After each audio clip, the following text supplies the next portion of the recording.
శ్రీకాకుళం జిల్లా ఇచ్చాపురం నియోజకవర్గంలోని ఇచ్చాపురం పట్టణంలో జ్ఞానభారతి సిబిఎస్ఈ సీనియర్ సెకండరీ స్కూల్లో 75వ గణతంత్ర దినోత్సవ వేడుకలు అత్యంత ఘనంగా జరిగాయి. Jnanabharati educational trust CEO secretary Johar Khan అధ్యక్షతన జరిగిన ఈ వేడుకలకు పట్టణ ఎస్ఐ కె గోవిందరావు ముఖ్య అతిథిగా హాజరయ్యారు. ఎస్ఐ కె గోవిందం జాతీయ పతాకాన్ని ఆవిష్కరించారు. అనంతరం పాఠశాల స్టూడెంట్, పోలీస్ క్యాడెట్ విద్యార్థులు, ఇతర తరగతి విద్యార్థులు మార్చ్ ఫాస్ట్ కార్యక్రమాన్ని నిర్వహించగా అటెన్ ఎస్ఐ కె గోవిందరావు విద్యార్థుల గౌరవ వందనాన్ని స్వీకరించారు. ఈ సందర్భంగా జోహార్ ఖాన్ మాట్లాడుతూ భారతదేశం 75వ స్వాతంత్ర దినోత్సవ వేడుకలు జరుపుకోవాలని, ఎంతో ఆనందదాయకమని, విద్యార్థులందరూ దేశభక్తిని పెంపొందించుకోవాలని పిలుపునిచ్చారు. పట్టణ ఎస్ఐ కె గోవిందరావు మాట్లాడుతూ రాజ్యాంగం ప్రసాదించిన హక్కులతో పాటు బాధ్యతలను తెలుసుకోవాలని అన్నారు. అనంతరం విద్యార్థులు దేశభక్తి గీతాలతో పలు సాంస్కృతిక కార్యక్రమాలను ఎంతో ఉత్సాహంగా నిర్వహించి అందరినీ ఆకట్టుకున్నారు. ఈ కార్యక్రమంలో trust Vajrapu Ramanamurthy, head mistress Rasheeda Sultana, principal Indubhushan Panda, manager Pramod Kumar, పరిపాలనా అధికారి ప్రేమ్ సర్దార్ ఖాన్, మున్సిపల్ కోఆప్షన్ సభ్యురాలు సయ్యదా సుల్తానా, పిఈటీలు కైలాస్ కుమార్ పాండా, డి రాము తదితరులు పాల్గొన్నారు.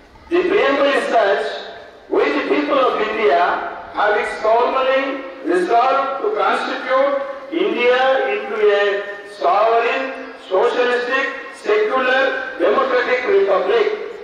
It means and to secure to all its citizens justice, social, economic and political, liberty of thought, expression, belief, faith and worship, equality of status and of opportunity, and to promote among them all then fraternity, assuring the dignity of the individual and the unity and the integrity of the nation. These are 4 pillars of our preamble in our constitution. Another thing, we would like to congratulate today's parade and as well God of honor, yes Santosh, SPL has specially where is he? Stand up. SPL yes Santosh, please come on and take a second from the guest of the morning, chief guest of the morning. ఈరోజు మీరందరూ idea ఉంది గణతంత్ర దినోత్సవం దేనికి జరుపుకుంటామని.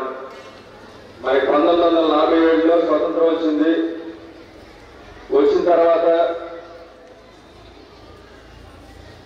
భారతదేశ పౌరులందరూ కూడా